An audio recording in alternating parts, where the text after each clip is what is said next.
Boa tarde, pessoal. Esse é o canal João G, eu sou o João Pedro e bora pro vídeo.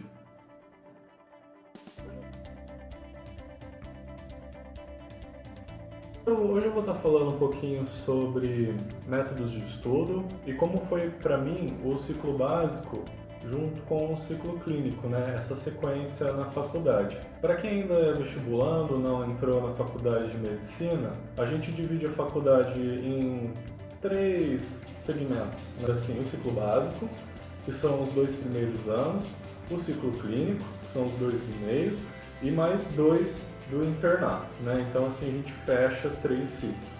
No ciclo básico, a gente vê a parte inicial, introdutória da medicina, que é a fisiologia, anatomia, histologia, habilidades médicas, e isso varia um pouco de faculdade para faculdade, que eles colocam outras matérias durante a grade, e o ciclo clínico, que a gente tem as matérias da clínica médica.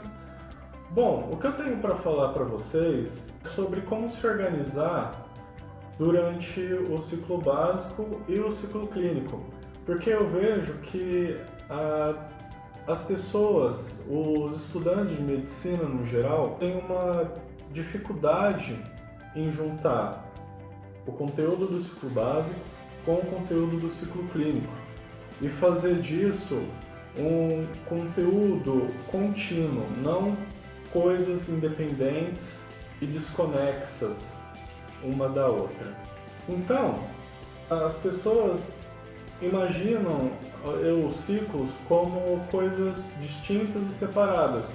A gente sabe que não é assim, né? Que a gente precisa do conhecimento do início do curso para ter uma continuidade do aprendizado, porém eu noto que é difícil para as pessoas, assim como foi difícil para mim, enxergar a necessidade da gente ter muito bem embasado o ciclo básico, por exemplo, para dar uma boa continuidade no estudo nos próximos 2 anos, né, nos anos seguintes.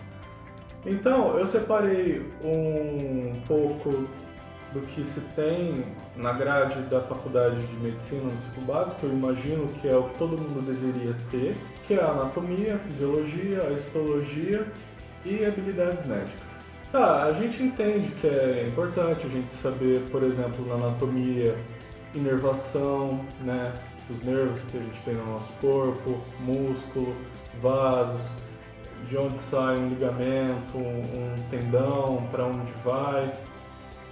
Mas é interessante a gente não só estudar essa teoria e a prática como uma coisa separada dos casos clínicos. Recentemente, se eu não me engano, ano passado retrasado, a editora que faz o Sobota lançou um livro com casos clínicos abordando a anatomia. E eu achei muito interessante esse material porque nele fez justamente o que eu estou falando aqui para vocês.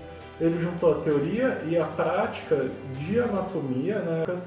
E ele juntou isso, né, com as imagens de atlas e tudo mais, com raciocínio clínico.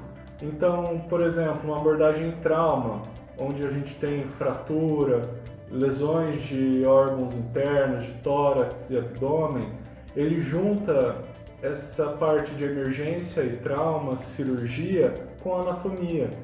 E isso é muito importante para a gente criar na nossa cabeça um processo de conexão, certo? Muitos de vocês já devem ter estudado sobre neuroplasticidade, né, em que a gente tem os nossos neurônios fazendo conexões um com o outro e gerando novas sinapses. É exatamente isso que a gente vai fazer. Aí, a gente estou aqui juntando com vocês um conhecimento de anatomia, um conhecimento de neuroanatomia, para o estudo teórico e prático. Além disso, né, a gente vai falar um pouquinho sobre a histologia, por exemplo. Nossa, mas eu tenho que ficar olhando aquelas células no microscópio, estudando o Robbins e as outras literaturas que a gente tem, né, para a histologia, e parece que a gente fica meio patinando naquilo. Então, como que eu estudei histologia? Na minha faculdade, a gente tem um caderninho de desenho, como se fosse um caderno desse aqui, em que a gente tem como se fosse a lâmina de histologia, né, para olhar as peças histológicas. E o que a gente faz? A gente olha no microscópio e desenha. Então, o que a gente faz? A gente olha a peça, olha o corte histológico, estuda a teoria e olha a lâmina. Tá, estou estudando pele, orelha, o tecido do coração, legal. Mas o que eu posso fazer para fixar bem isso? Uma coisa que eu fiz foi, de novo, juntar a histologia com o caso clínico, com a anatomia. É muito importante juntar a anatomia com a histologia, porque a gente precisa entender como se dá a questão de topografia, o que está mais externo, né? Vamos pensar assim, mais próximo à pele, o que está mais próximo às cavidades e órgãos. A gente chama de sintopia, né? Que é a proximidade daquele tecido, célula e órgãos um com os outros, né? Vamos colocar assim os vizinhos que a gente tem. Bom, e na minha faculdade eu tive também habilidades médicas, que a gente vai estudar como a gente deve fazer a semiologia e propedêutica médica. O que é isso? É como examinar o paciente. Então, ali eu vou entender como que eu vou fazer uma ausculta cardíaca, pulmonar, como eu vou fazer uma inspeção, percussão, palpação do tórax, abdômen e outras regiões pertinentes no exame físico para o seu paciente. E de novo, juntem a caso clínico à prática e não só ver caso clínico em internet ou em livro, mas na faculdade a gente tem os estágios, né, em UBS, UPA, hospital.